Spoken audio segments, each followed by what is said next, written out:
Hello, everybody. It is Thursday in Pittsburgh, Pennsylvania. My name is Adam Bittner, assistant sports editor for multimedia at the Pittsburgh Post-Gazette, joined for our weekly chat with Jason Mackey, our Post-Gazette sports columnist. We're going to get into Steelers running backs today. They've had a ton of college visitors come in ahead of the NFL draft. So we're going to talk about what the Steelers might want to do at running back following the departure of Najee Harris in this NFL draft. In the later segments, we are going to talk Pirates front office. How much longer do Travis Williams, Ben Cherington, Derek Shelton have if the club's recent struggles continue? Then we're going to talk about some on-field things, the struggles with the offense, O'Neal Cruz, Jack Sawinski, and maybe get into Bailey Falter, Connor Majinski a little bit. The Pirates stuff will air on the Pirates YouTube channel, so head over there. Subscribe, and if you like the Pirates content. We're going to get into Steelers here in a minute. Before we do, just want to thank our sponsor for this episode of the podcast. It's Edgar Snyder & Associates. Law firms come and go, but what law firm has been here in Western Pennsylvania fighting for injury victims for more than 40 years? It's Edgar Snyder & Associates. What firm has a staff of over 130 people who live and work here? It's Edgar Snyder & Associates. Law firms come and go, but Edgar Snyder & Associates is a name you can always trust. So remember, there's never a fee unless they get money for you. If you've been hurt in an accident, call them at 1-800-94-EDGAR or visit www.edgarsnyder.com. They're available 24/7. Okay, Jason, let's get into this. The Steelers seem to be doing their most due diligence of this draft class at running back, at least in terms of guys that they've had in for visits. I believe it is 9 out of the 30 have been running backs so far.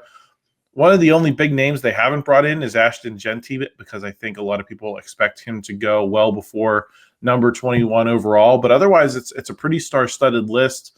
What do you read into that, if anything? Does it lend credence to what Jerry Dulac has said, which is don't be surprised if the Steelers go running back in any round, even though I know he personally would prefer to see them go after the defensive line?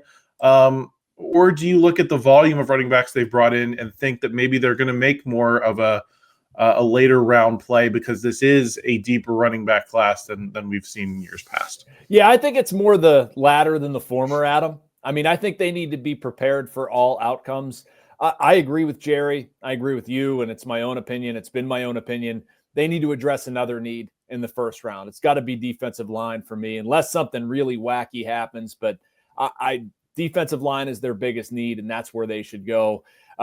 Later rounds, I don't know. And I don't know if they know. It's going to be how draft boards fall. I think that's why we've seen a lot of these guys in here. You know what else I think is interesting is how many different guys they've brought in too. They've brought in big power backs. They've brought in small, shifty backs. I think this is truly going to be a situation where they're looking to get the best back on the board. And they are in a bit of a unique situation, you know, as we kind of transition to Jaylen Warren and Kenneth Gainwell, how this guy fits. I mean, if the best back is a third down guy who might require a little bit more development, well, the Steelers can give him that role. If they feel like they're getting a lot of value on somebody in the third round and they're going to let that guy go, well, they have two guys who have kind of been career timeshare backup guys. They can go that route. So I think they're telling us that they're taking a running back somewhere. I don't think they know. I don't think we know. I don't think anybody knows where that's going to be, but I give them credit for this, that there's a lot of different talents in this draft, and they seem to be doing a lot of homework on those guys. Omarion Hampton from North Carolina seems like the only guy that would be kind of a first-round only type of choice. Maybe he falls to the second, but obviously they don't have a second-round pick. So you think maybe they're bringing him in case, you know, some of those defensive linemen they do, like Walter Nolan, Kenneth Grant, those guys, if they all end up going early and you don't get a shot at one of those better defensive linemen, maybe they've done their homework on Omarion Hampton. Feel a bit good about going that direction. Otherwise, yeah, I agree with you, Jason. It's a lot of guys that'll probably be available starting in the third round when you have that day 2 pick, the fourth round, to start day 3.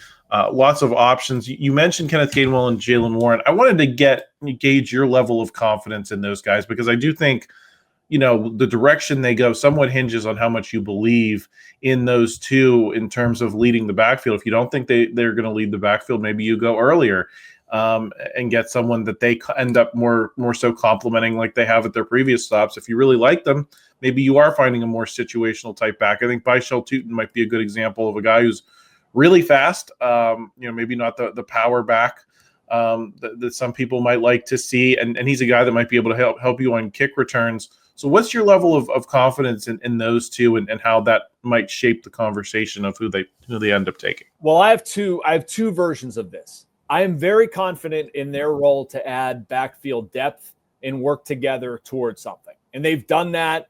I think back to last season, the Steelers didn't have nearly enough running back depth, and it showed.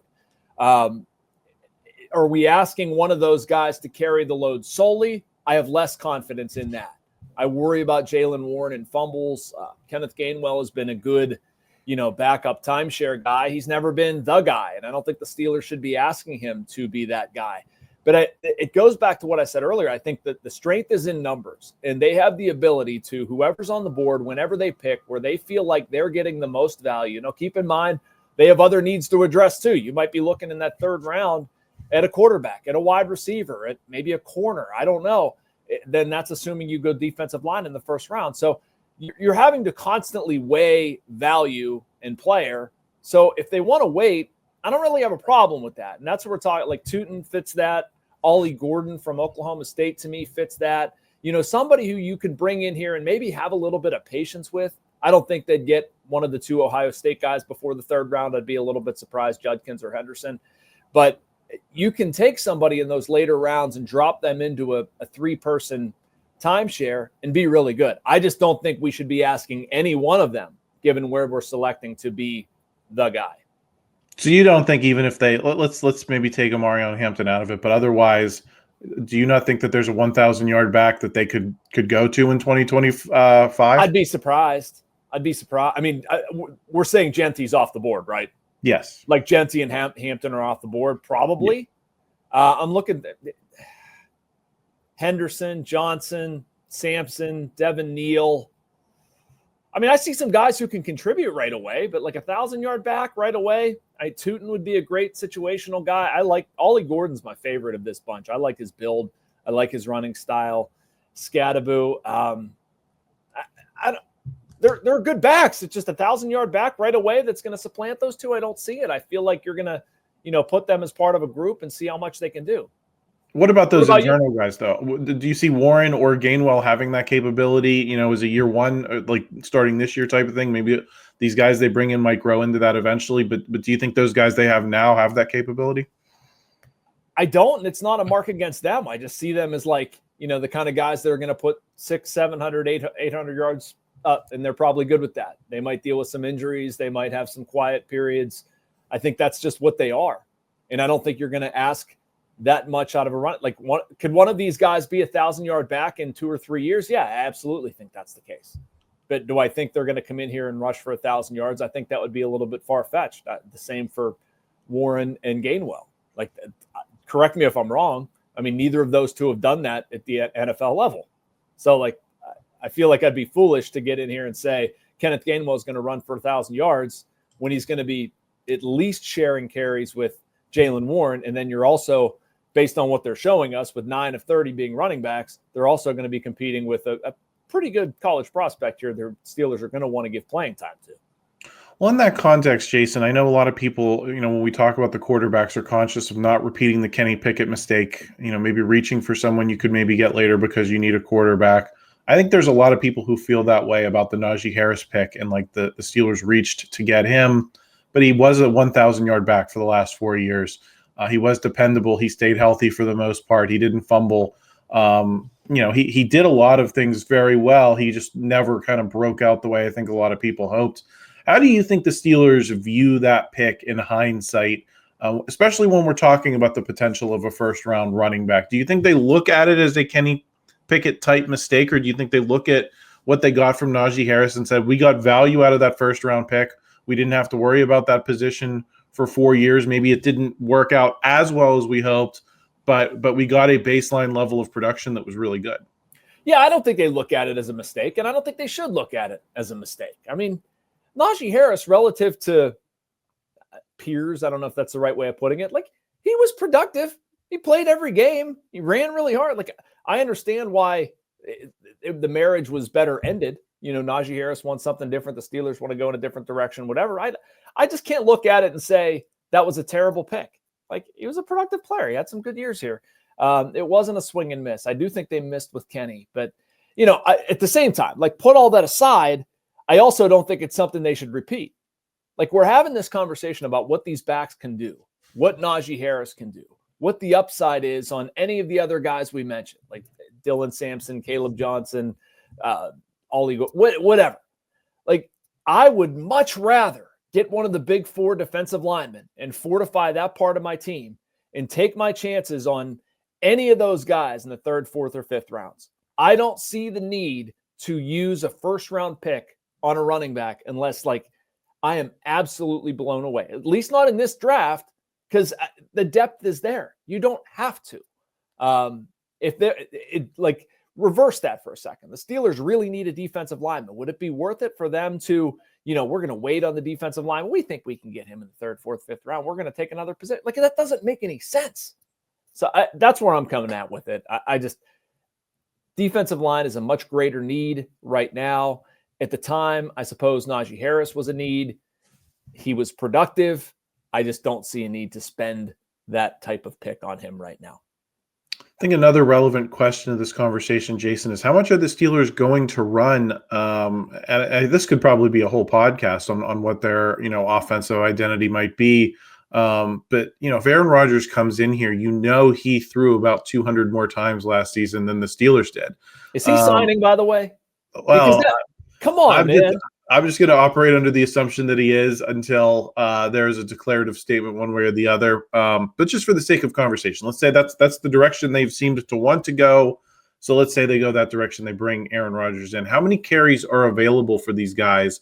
And how does that then influence, what you want to do at running back this year? Yeah, I mean, I can't give you a number, but they should be run heavy. I mean, they should be able to effectively run the football. I think that's a gigantic part of Aaron Rodgers coming in here. And that's not to say you're not going to keep DK Metcalf and George Pickens involved. Obviously, you're going to. If you bring in Aaron Rodgers, you're also going to make sure that you have a viable number 3 and maybe number 4 wideout. Is that Calvin Austin III? Is that Roman Wilson? I don't know. You need to get Pat Freiermuth even more involved. Like, there's a lot of things that you need to figure out if you have an aging quarterback, but his skill set is to be able to decipher defenses. To me, you need to have a legitimate running game, putting him in favorable down and distance. He's not always playing behind the sticks. Like, you don't want him dropping back in obvious passing downs all the time and just being a sitting duck back there. That's not going to work out. That's not playing to his strength. He's not no. I don't know another way to say it. You need to have an actual running game. Look at some quarterbacks as they've gotten older, Adam, when they're on productive teams. I think of like Elway and the Broncos and having Terrell Davis. That's like the one mold you might think of, or just, when Favre got older, whatever. Quarterbacks, as they age, you need a running game. You need some sort of complement. These guys, you can't expect Aaron Rodgers to carry this entire offense. So, yeah, I think there are going to be a lot of carries to go around. I just don't see it as one guy who's going to rank in the top 10 or maybe even the top 20 in the NFL in carries. They're just going to spread it around, probably because of the types of players that they're using. Jason, I'm going to rattle off the 9 names. I am curious which ones, have your eye the most. But we can take round out of it. I think it's just, who would you most like to see as a Steeler? DJ Giddens from Kansas State, Omarion Hampton from North Carolina, who we talked about, Dylan Sampson from Tennessee, Bhayshul Tuten from Virginia Tech, Ollie Gordon from Oklahoma State, Jaydon Blue from Texas, Kaleb Johnson from Iowa, RJ Harvey from UCF, and TreVeyon Henderson from Ohio State. Of that list, Jason, I think Henderson is a guy I'd love to see with the Steelers. Omarion Hampton does definitely fit that bill. I don't know if he's going to be available. Tuten, I think, could be a useful player for them. And then I think I agree with you. Ollie Gordon's a name. Is there anyone else that's standing out to you from that group? Well, I have 2, but they're funny. TreVeyon. Tell me that's not going to be a great. They get TreVeyon Henderson in here, yeah. TreVeyon and Tuten. Those are the 2 best Yinzer names. So those are the ones I'm rooting for. You've basically covered everybody on my list. I mean, those are my, Ollie Gordon and TreVeyon Henderson are my 2 biggest ones. Tuten's up there as well. I like the speed, big play aspect, like what he can bring. And I think right now that really fits with what they have. Like, if you give me Jaylen Warren, Kenneth Gainwell and Bhayshul Tuten. Big fan of that. I also like everything that I've read about TreVeyon Henderson, and you and I have both seen him play at least once together live. I believe I've seen him play at least twice, maybe 3 times on my own live against Penn State over the years. And boy, is he a special player, and he's fun to watch. He does a lot of different things, put up a lot of numbers. I know Quinshon Judkins kind of took some carries away from him this year, but he's a big play threat. You know, this sort of the same thing that Tuten is. It contributes in the passing game, can block, can do a lot of different things. I've seen a comp thrown on him. I think it was Ray Fittipaldo that did. He might have been citing another source, but either way, give me this and I'm good. Joe Mixon. If that's what they're getting in him, and then they're putting him into a situation where he doesn't have to be Joe Mixon right away, can kind of grow into that. Boy, do I like that pick. And of course, talking about TreVeyon Henderson. Kaleb Johnson's another name that I like quite a bit. I know he's not great in pass protection, but again, as you're talking about, if you can mix and match these guys and find the right situations for them, I think he could be an effective player. So he'd be on my list as well. Jason, we're going to talk Pirates here on the other side of this break. If you're on audio, stay right here. It's all going to be one show. If you're on video, head over to our Pirates channel. We're going to be talking Pirates front office. How long do these guys have to turn it around? And then we're going to be talking a little bit about the on-field stuff. Appreciate you sticking around. We'll see you on the other side of this quick break. Thank you for checking out this content from Post-Gazette Sports. If you watch this video on YouTube, please like the video and subscribe to our channel. For all of the sports coverage the Post-Gazette has to offer, visit post-gazette.com.